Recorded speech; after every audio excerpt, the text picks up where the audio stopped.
Hello, everyone, and thank you for tuning in again live today. It is Monday, February 12th. It is 12 noon, and you are currently watching the Skill Building Monday drawing group here live on the Reinventing the Tattoo Network.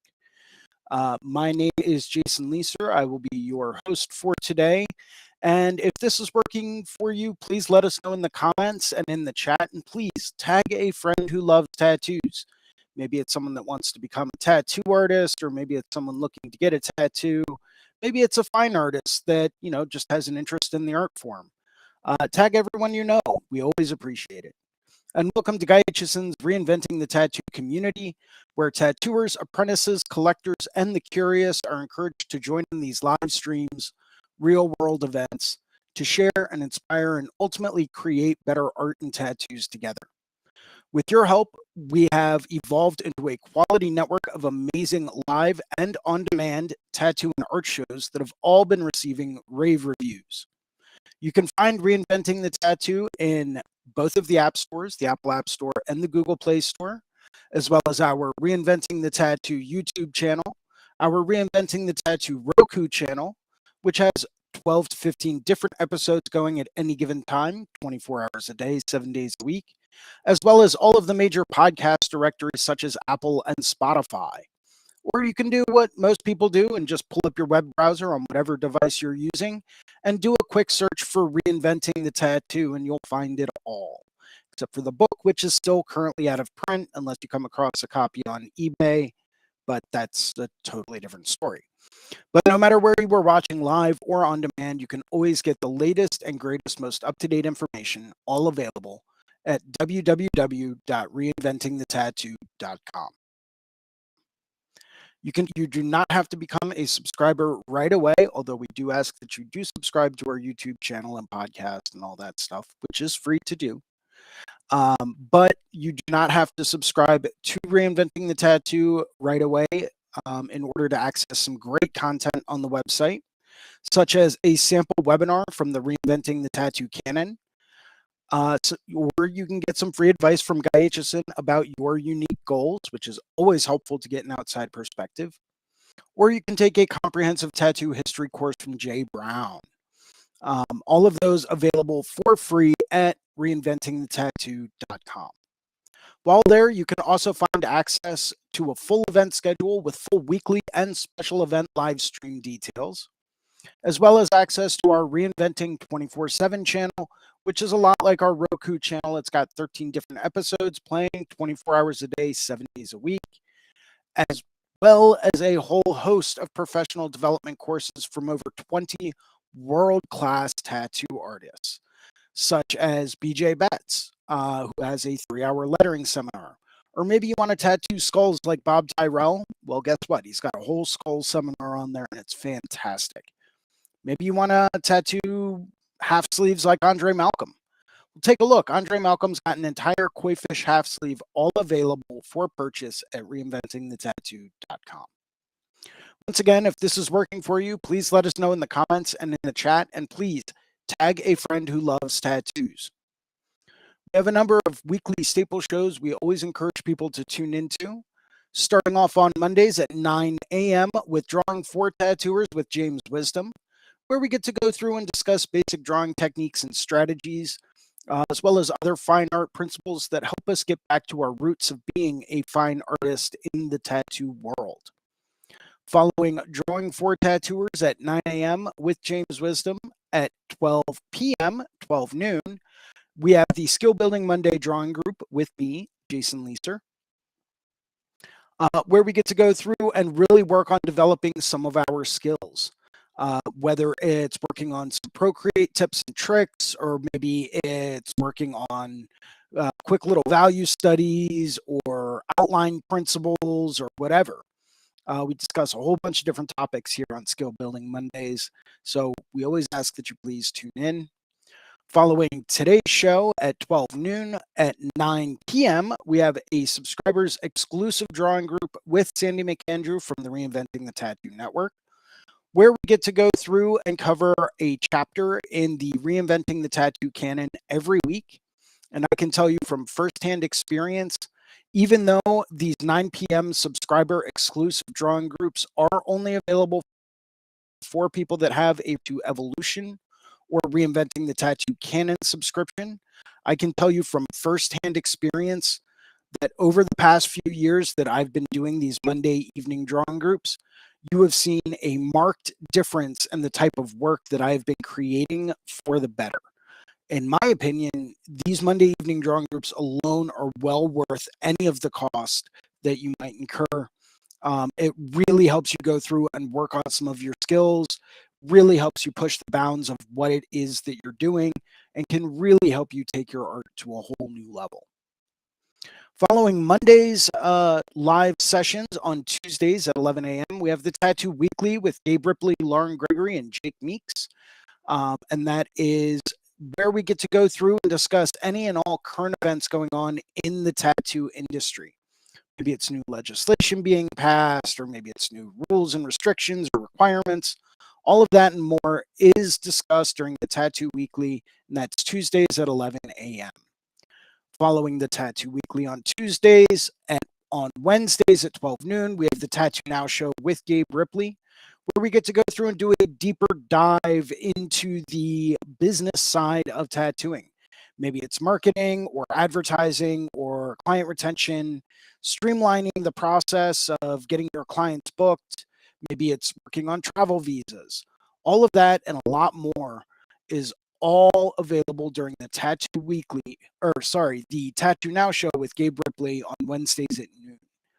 Capping off our week on Thursdays at 6 p.m., we have the Tattoo Collecting 101 podcast with Fawn Baker, where we get to go through and hear about different stories and discuss different topics dealing with collecting tattoos from other artists. Always an entertaining time on that show. Highly recommend you check it out. That's Thursdays at 6 p.m., the Tattoo Collecting 101 podcast. We do have a special event coming up in the very near future. Reinventing the Tattoo will be live from Hell City in Columbus, Ohio, May 17th through 19th. Come by, stop by, say hi. Come join a podcast. Come join a live stream. Come get tattooed. There's going to be absolutely incredible artists there, including myself. And we will all be doing tattoos live Friday through Sunday, May 17th through 19th in Columbus, Ohio. That is the Hell City Tattoo Convention. You have to check it out. It is going to be absolutely incredible. Paul Booth will be there. We'll be doing some live drawing, some live painting. It's going to be absolutely amazing. Highly recommend you take a look. Would like to go through and take a second to thank some of our sponsors and some of the people that make these shows happen. Starting off with worldtattooevents.com, the largest, most comprehensive resource for tattoo events worldwide. They're constantly keeping everything updated. As we know, living in a post-pandemic world, there are still certain tattoo events and conventions that are getting rescheduled like crazy. So if you want to stay up to date on the most relevant, most current tattoo convention information coming to a city or town near you, or maybe it's when you plan on visiting, that's how I like to plan out all of my vacations, take a look at worldtattooevents.com. Would also like to thank tattoonow.com. Technology, the leading edge in professional development, management, and digital tools for tattooers of all levels. They're constantly keeping everything upgraded and competitive with any and all types of CRM, mailing list, and scheduling software out there. So if you're really looking to go through and help attract and retain more clients to help them get the types of tattoos that you really want to do, take a look at tattoonow.com. They will help you streamline your service and help you get more butts in those seats. Would also like to say a very special thank you and heartfelt shout out to Guy Aitchison at guyaitchison.com. He is the founder and inspiration behind Reinventing the Tattoo. You can go to guyaitchison.com where you can pick up a copy of his Biomech Encyclopedia, some of his custom tutorial DVDs. I believe he also still has one or two custom coil machines for sale, as well as countless fine art prints and occasionally the original oil painting, all for sale at guyaitchison.com. Would also like to say a very special thank you and shout out to one of our affiliates, The Apprenticeship Diaries with Amy Nichols. If you are looking for information on how to become a tattoo apprentice or information about what a good tattoo apprenticeship is like, as well as maybe you get entertained by hearing some horror stories about what, old tattoo apprenticeships are like. Take a look at the Apprenticeship Diaries with Amy Nichols. You will not be disappointed no matter what you are looking for. Would like to go through and say, please post a positive review on the channel. Please help us get the word out. Make sure you hit that like and subscribe button down at the bottom of the page. That way you can stay up to date for all future shows coming at you here on whatever platform you are listening or watching, if you are watching live. If you would like to host a Reinventing the Tattoo event, become a sponsor of our community, or if you are looking for a fine art or a tattoo critique, you can always email management at reinventingthetattoo.com. We will get back to you as soon as we can. And that kind of wraps up my intro for today. Yay. I made good time on that. Very happy with that. Wonderful, wonderful. And I did want to go through and continue on some of our discussion about simplicity, simplifying, right? Simplify your shapes, simplify your lines, simplify your values and your tones. It's been said that sometimes simplicity is the most elevated form of complexity, right? We being artists have a very big tendency to overcomplicate things. We like details everywhere. Yes, no. We like to overcomplicate things. We do. Sometimes it's very difficult for us as tattoo artists to take a step back and try to just really capture the essence of what it is we're creating using the most simple means and the most simple processes and methods available. It can be really difficult. I know a lot of artists firsthand that actually enjoy doing a lot of very, very heavily detailed work. And they're fantastic at it. They really are. I myself love doing a lot of very tiny little subtle details and things. I was challenged by a friend of mine not too long ago to go through and take a step in a different direction, right? They said, "Yeah, that's cool that you can do all that super crazy detailed stuff." They said, "But can you draw just an old school fish? Can you simplify something down so it's got more traditional aspect to it? Can you boil down and condense that concept to get it into the most simplified form possible?" And it has been something that I have been struggling with ever since. Because much like a lot of other artists out there, I like very detailed things. I find that simplifying things down into some of their more base forms can be extremely difficult without going overboard, right? And I use traditional style tattoos as, one of many examples. There are certain people out there, you can look at a lot of different fine artists that have tried to simplify. They've tried to boil things down. They've tried to get back to the essence of what it is that they are doing. And it is not an easy thing to do. It's not an easy task. It's not an easy thing to achieve, is to be able to boil things down to know exactly what details to put where in order to convey everything that you need to convey to get whatever it is that you are drawing or painting or tattooing to come across as clear enough and easy enough to perceive without adding too much, right? And sometimes I find that I myself get lost in a lot of these details. I like to go through, as I mentioned before, I like to detail things. I like to add subtleties here and there. Sometimes when things get boiled down, there's no room for that. But what you're doing instead is creating the essence of whatever it is, that primal idea of what is there and what is the underlying concept. That is what you are getting back to.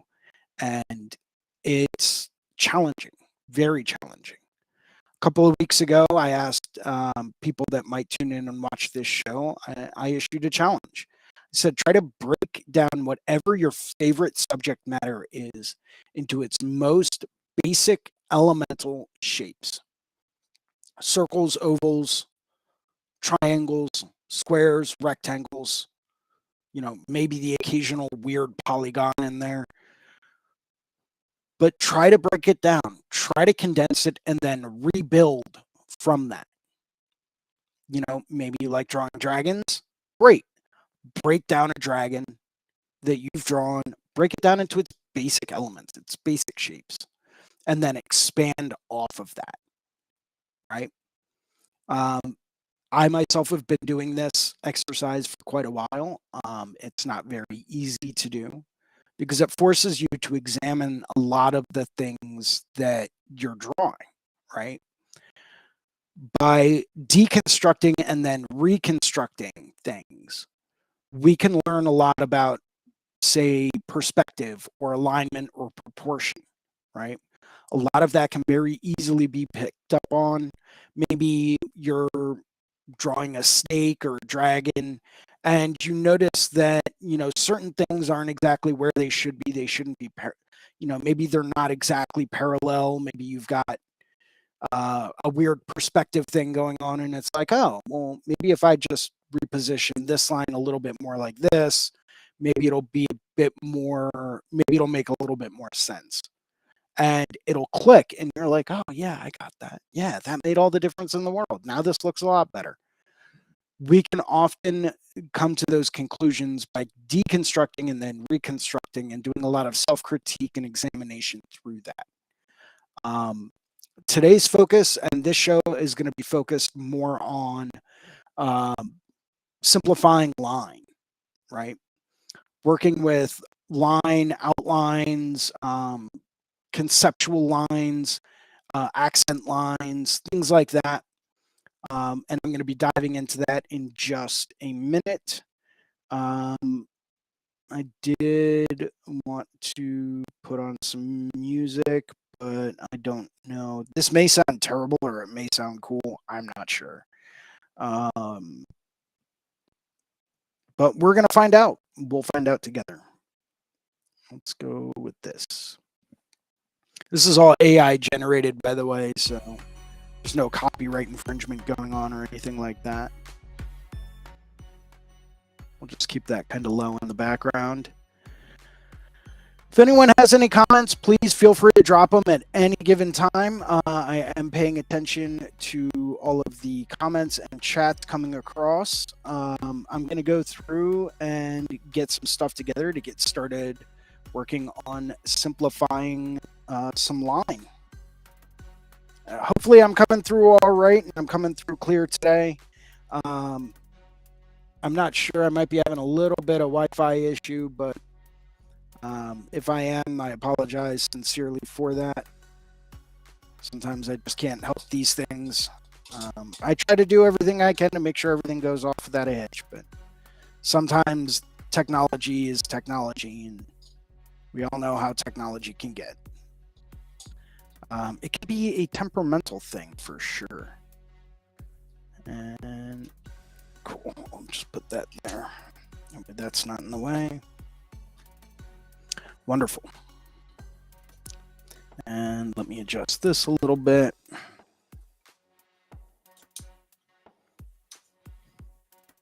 Actually, you know what?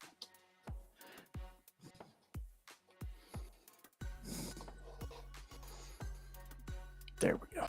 That's going to be better.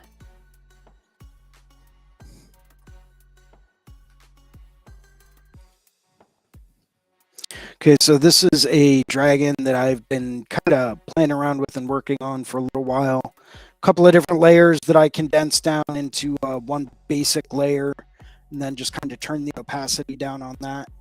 Let's turn the background down on that so you guys can see it a little better. Cool. So like I said, I'm going to be focusing on line today and trying to simplify a lot of lines to really make things kind of accented to be exactly how I need them to be. To really kind of maximize impact and really try to help figure out what elements do I need and where. Right? I know I'm going to need this. And then down here, this is going to be an important spot. That lowest part right over the eye.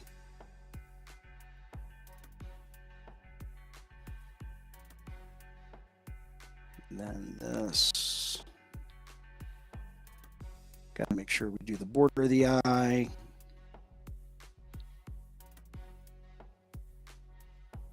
Now, I have a very big tendency to do too many lines whenever I'm drawing something, which is why I'm trying to simplify. Right? I'm trying to go through, and I know this isn't going to be perfect. This is just kind of like a draft layer of my line layer, which is why I'm not really super concerned about any things like loops or anything, perfect curves or straight lines or anything like that. Not super concerned about that right now. Just kind of getting an idea for what are going to be the most lines that I need. So I know I need these guys.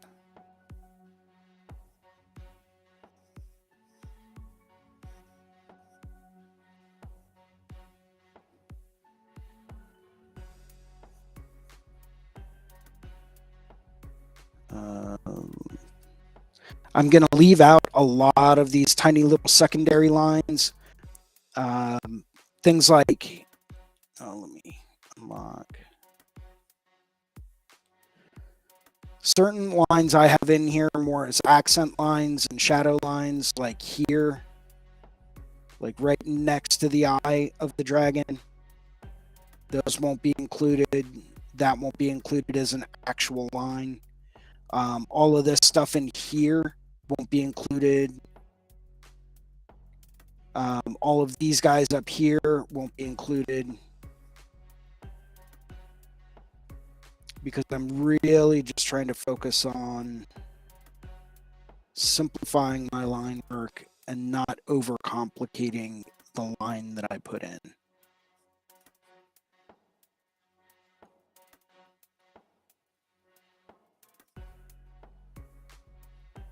And that, in my opinion, is one of the things that kind of gives dragons a lot of their elegance.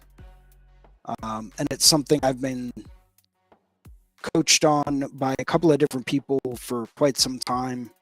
Is a lot of the dragons that I draw end up being too complex. They're not simple enough. They might be good drawings, but those drawings might not necessarily equate to good tattoos later on. Simply because if you put too many lines in, those lines are done too small, too close together. They will blur over time. I've seen it happen, and it is not a good thing.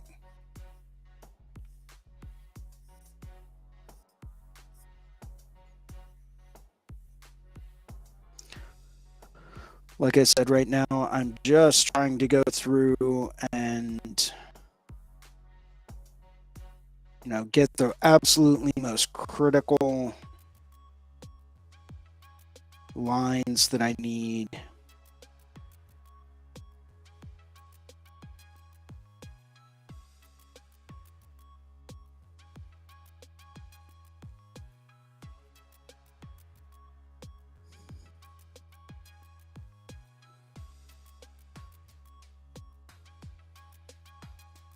And this may actually include leaving out certain parts of what I've drawn. And there is a reason behind that, and I'll touch on that a little more in just a minute. There are certain things when dealing with perspective that you're not going to have a hard line on because you want them to be much more soft in the background. by not outlining it, you immediately soften it up if all you do is just shade it in. It's really kind of like a little trick. If you're laying out a much larger piece, maybe you'll use a thin gray line just to kind of mark the area if you're just creating that rough map during the first pass. Um, but not everything, despite what anyone may say, and it was something that people tried to drill into my head a lot when I was coming up, but not everything that you tattoo needs a solid black line around it. Um, it just doesn't need it sometimes, especially if you're trying to create an illusion of depth and distance and effect. You just don't do a hard line. It's that easy. Maybe a light gray, super light gray line, or like a very, very thin light gray line if you really want it to disappear. But not everything needs a very big, thick, heavy, or even thin black line. So just keep that in mind. That's why I'm trying to work on simplifying my lines so that I can remind myself that, hey, not everything needs a super big line on it. In fact, a lot of times, varied line weight can lead to a lot of depth of field and distance effects, which I've always been super, super fond of. I'm going to switch over to, yeah, that'll work.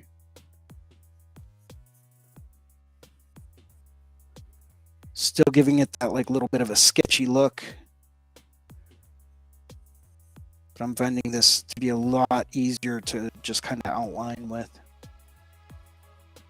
If you're working in Procreate, don't be afraid to try different things and to adjust brush settings. Sometimes a brush might be almost perfect, and then you make a tiny little tweak, and then it's like, yeah, that's exactly what I was looking for. All of that and more is covered in a Procreate seminar that I will be teaching again this year at Paradise Gathering in October.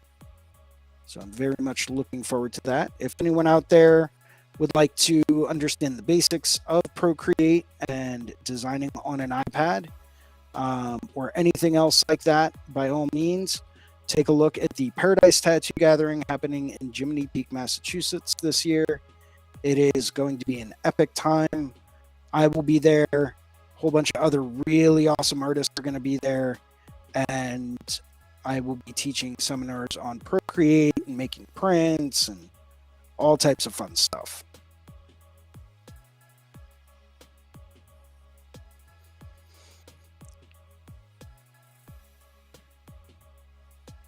So you can see I'm kind of skipping over a lot of these tiny little accent lines that I have drawn in here. Everything from like the ridge of the chin, like all of these tiny little depth of detail marks. Maybe I will go through and just do like a little circle there. Just kind of do a rough outline on the tongue there.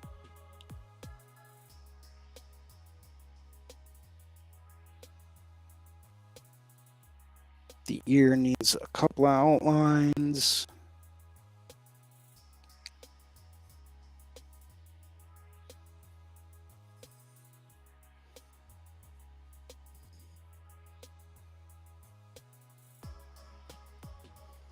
That I'm not going to bother to put in.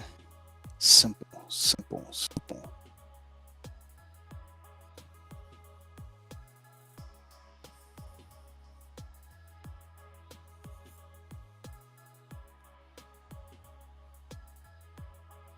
I will probably outline the rest of this.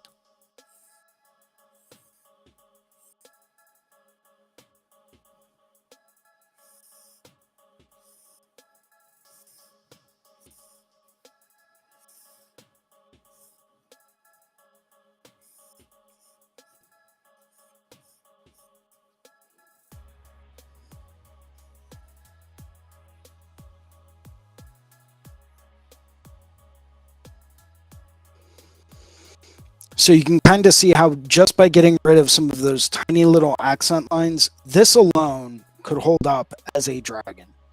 Um, no, I don't have like tiny little gums in there. I don't really have any underbelly scales, any accent lines or anything like that.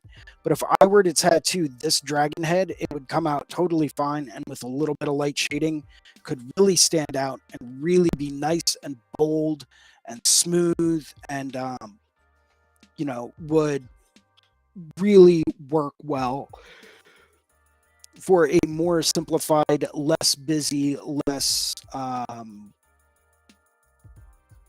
complex outline. Say I needed to end up doing the head smaller, this is exactly what I would be doing if I needed to do the head a bit on the smaller side. Sometimes you might get something drawn out, and it might look great, and then you print it out and you're like, ooh, yeah, no, that's not going to look good over time. That's going to be way too complicated. So sometimes you have to go back through and simplify. Now, things like this back horn, I am going to do a really rough outline on. But the hand behind it, I'm actually not going to outline. And the reason behind that is, like I mentioned a little bit ago, sometimes you don't need a hard line on things, because if I were to go through and give you an idea of what this is going to look like once it's kind of shaded in, what I will probably end up doing is just going through and doing not necessarily a silhouette. There would definitely be parts that are darker and parts that are lighter, but a lot of this would just end up getting like a flat gray shade. Maybe I'd have like a couple of little subtle, like darker gray or lighter gray values, but that's about it. But all of this would end up just kind of getting grayed out. What that's going to do is that's going to force it into the background. It's going to force it to be less emphasized and way more obscure. And by doing that, that is going to create a sense of depth of field. Maybe I'll keep a little bit more shadow on the underside. I still haven't figured out my light source yet, but if I was going to do this, I would pretty much just layer in a lot of like mid-tone gray and light gray and just kind of like block this out. I would leave certain tiny little things, like maybe like a little gap here, just to show separation between the thumb and the hand.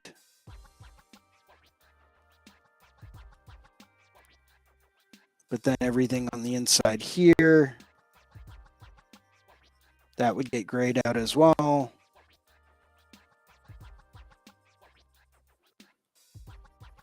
And by getting rid of all of the detail in this hand, it kind of allows your main focus to go on the head, especially if I do a lot of like kind of subtle little shadow tricks with the head itself. Not really worrying about, accuracy or anything like that right now, but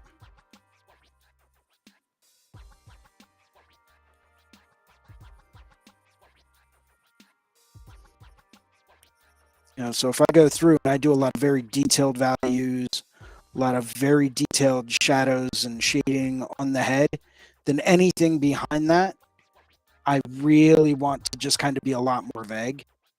And that's going to push this head forward a bit more in space and allow us to create a much bigger sense of depth and a much bigger distance between the head and the hand, right? It pushes the hand way back because it doesn't have any of those subtleties, any of those details. So immediately your eye is going to be going straight towards the head, where I really want to concentrate all of my detail. but I'm simplifying things. This is just with one standard line weight. I'm not playing around with multiple line weights right now. I'm not really getting into calligraphizing anything, or stylizing any kind of line. I'm literally just doing pretty much a standard, simple line weight, only where I absolutely need it.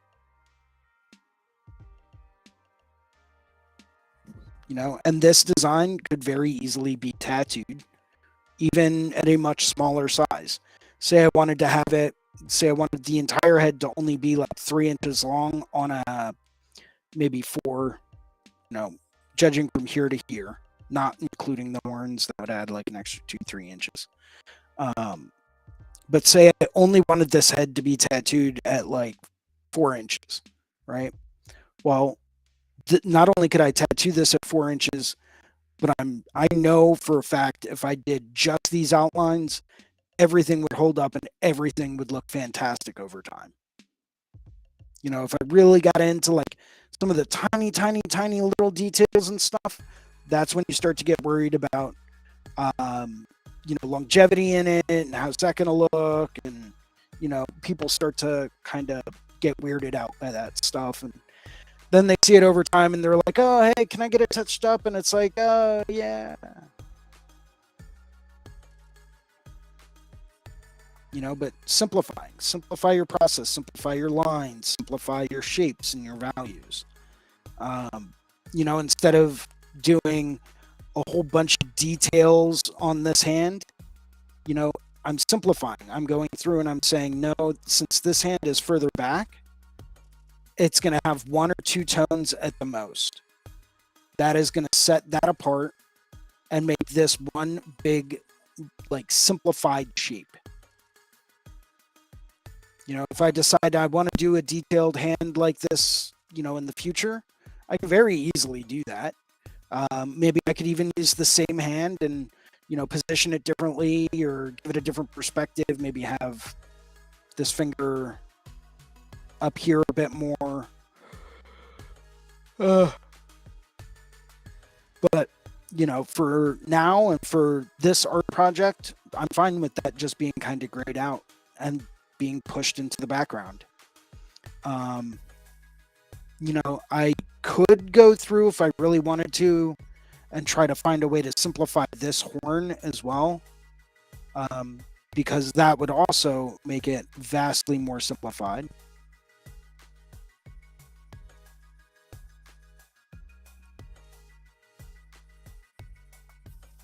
But once again, I don't want to have 2 super simple areas, even if they are different tones. I wouldn't want to do that because, number one, it's going to close the distance between these 2 pieces. And by close the distance, what I mean is it's going to not push that hand back quite as far as I want that hand to be. I really want that hand to be seen as being way behind the head of this dragon, literally on the opposite side of the body, way towards the background. Very atmospheric, very rough, very hazy.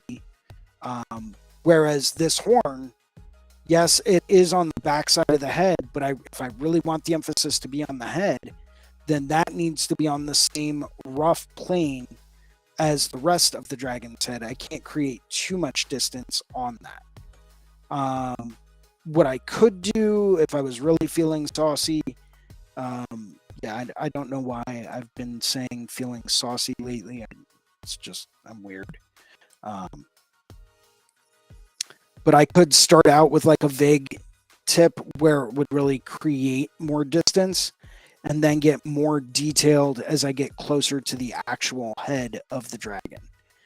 So as I got closer, I would see a bit more information, start to get a few more of those details there, because what that will do is push the tip of this horn further back in space. So we can go from like detailed to no detail in this one little section. And that will help that be read a little bit easier as it pushes back in space. It's also going to help keep this finger in perspective as far as distance to the head. So just little tricks like that, just simplifying things, even as far as, okay, maybe I'm just not going to do any details in this part and I'm just going to leave it a very basic, simple shape. Cool. If you draw a dragon claw right, whether it's shade like a flat shade of gray or you detail the absolute crap out of it, you should still be able to tell that it is a dragon claw, right? If things get drawn correctly, right, with perspective and shapes and forms, it doesn't matter if you keep them as like a flat shape with a flat tone of value and zero detail, you should still be able to read it as what it is, right? That's just something that I picked up years ago in art school, and it's kind of stuck with me ever since. Utilizing your negative space. By negative space, I mean all the area that's not sketched in, that's on the outside of your subject matter. So even if I were to go through, flatten all of this out and just use like a very, very flat tone, down here I would have negative space.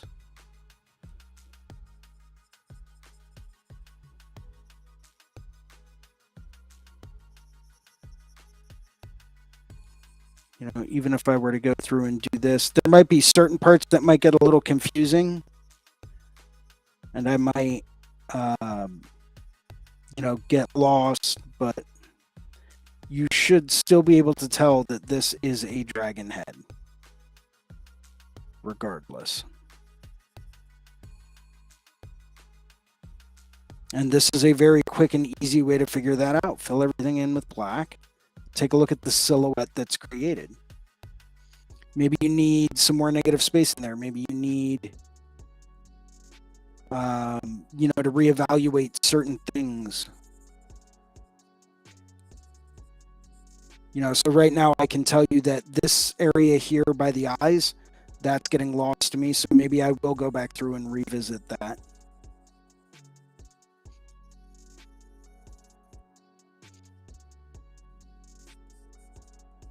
Create a silhouette of it. If it can hold up on its own as a silhouette, then you won't ever have an issue. And I'm pretty sure this would if I continued to fill all of this in. I'm not going to put you guys through that.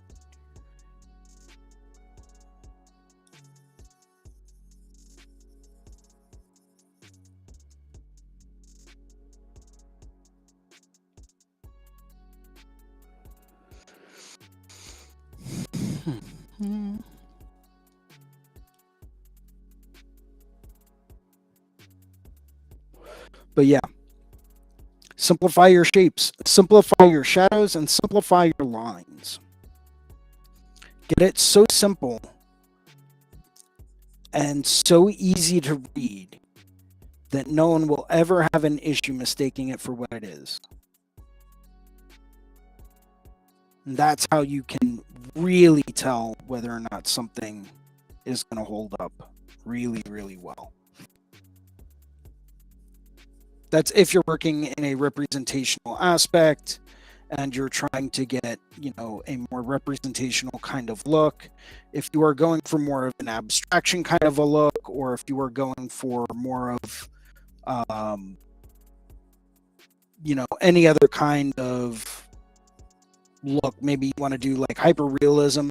Hyperrealism's perfect. Look at backgrounds that Steve Butcher does in a lot of his tattoos. Very, very vague. All it is like colorful shapes. Look at, a lot of the background stuff that Philip Liu does. Very, very out of focus, very vague, very simplified shapes.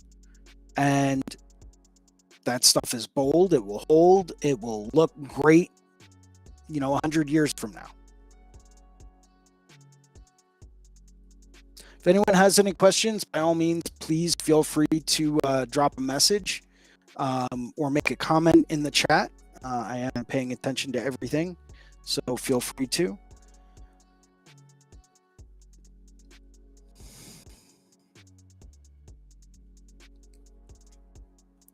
Kind of looking at this and thinking to myself, okay, what do I need to do next?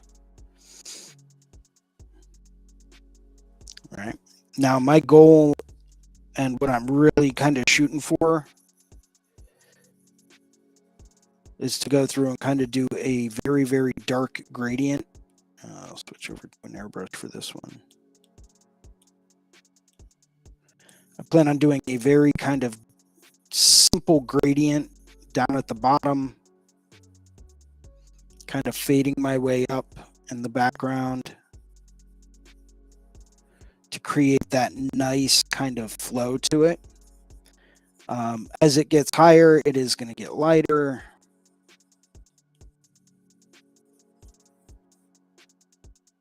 You know, maybe I won't do quite as much of that. Maybe.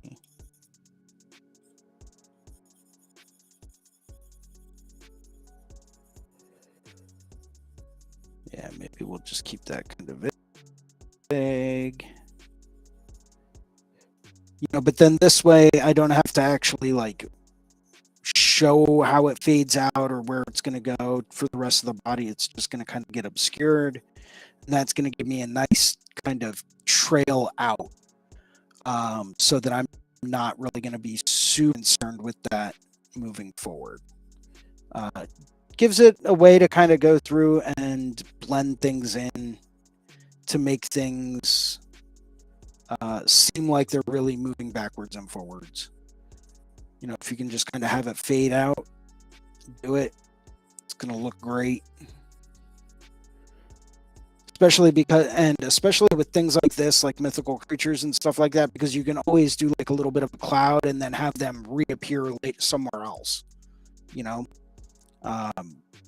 it's one of the old tricks to doing stuff like this is go through, create like a little cloud barrier that they're moving behind or coming out from, and then boom, it's right there, and then you can just continue that somewhere else and draw that in, and now you can get, you know, maybe this part would be on top of someone's back, you know, and then we would have the rest of the body continuing down the leg, right? Easy way to go through and break things up, make things look good. You know, if I really wanted to try to, you know, stretch the bounds of what I'm doing, I could even do like a little cutoff here, or maybe even here, and just kind of have it popping out from behind clouds.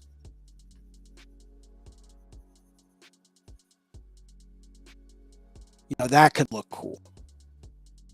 In fact, maybe I will do something like that because I wasn't happy with the way the lower body was looking.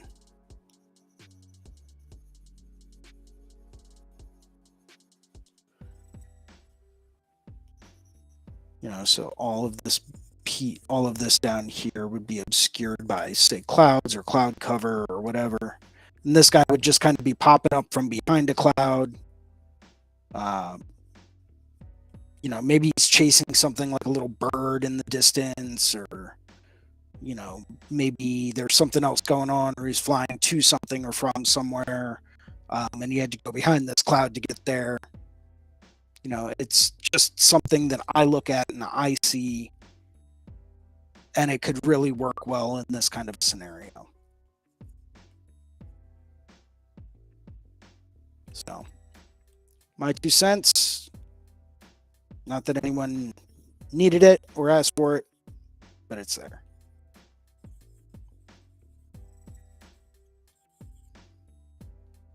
Needless to say, I hope everyone has been doing well. As always, if anyone ever has any questions or ideas or topics for shows coming up, by all means, shoot me a, let's see here. Yeah, so I can do,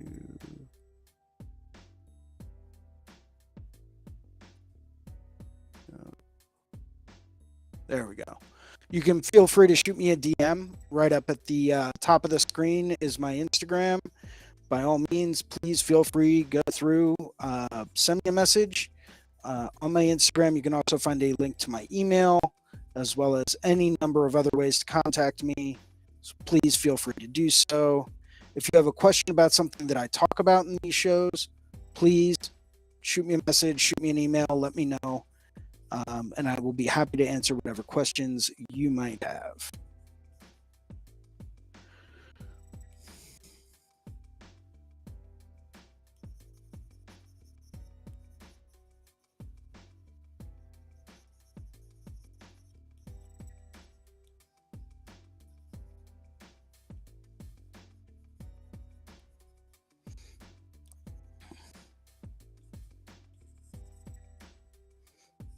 Yeah, maybe I'll throw like some cloudy kind of stuff back here too.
Bring that up a little bit more. Now, one thing I would say is that sometimes it is nice to have a little bit of the silhouette, very vague, simplified silhouette that's just barely visible behind some of this obscurity, especially if we're doing things like clouds, and keeping it kind of atmospheric. Can be nice to see just a little hint of it. Once again, I wouldn't give it any kind of like a hard line because it is disappearing behind cloud shapes.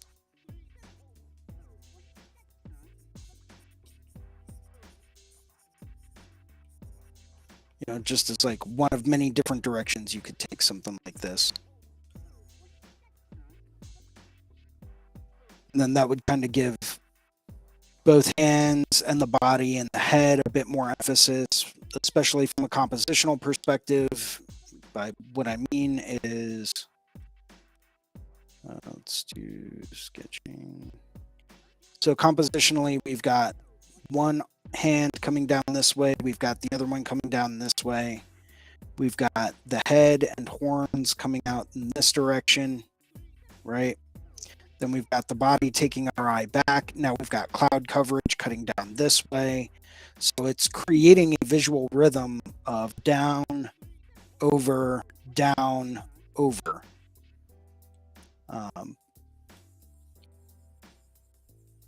Which is great because ideally we do want to create that kind of visual rhythm. So that's down, over, down, over. Right? So there's our visual rhythm. We also have this hand leading our eye back up in this direction. We've got all of these claws and fingernails pointing back down towards our main subject matter, right? These horns are going to lead our eyes to exactly where we want it to look. Everything else is kind of, all of these are moving in that direction to bring our focus in. And one thing that a lot of people often look over is anytime that you have anything that's kind of pointy or concave or pointy or extruded or anything like that, the human eye naturally wants to follow it to see where it starts. That is a naturally built-in thing that the human mind does, because it goes back to the hunter-gatherer days, and we want to find the origins and the sources of these things. So our eye is constantly going to be following that. So anytime that you have something that starts small and then goes big, our eye wants to follow that, and it wants to start and figure out where the base is on that, which is why you'll see all of these hairs are not just like single strands. They might start that way when I'm first sketching, but that's only just to give me an idea of flow. But that is exactly why they all start out thinner and then get thicker towards their base. Same thing down here. We bring these curves exactly in because the human eye is naturally going to want to follow from smallest to biggest point to see where the origin is. Same thing here. We want to bring the eye in here, here. We want to bring the eye into exactly where we want it to look. And by creating these tapered beard hairs, which aren't really hairs, but it's the basic concept of it. It brings all of our attention and all of our idea and everything we look at right back in to exactly where we want people to look the most.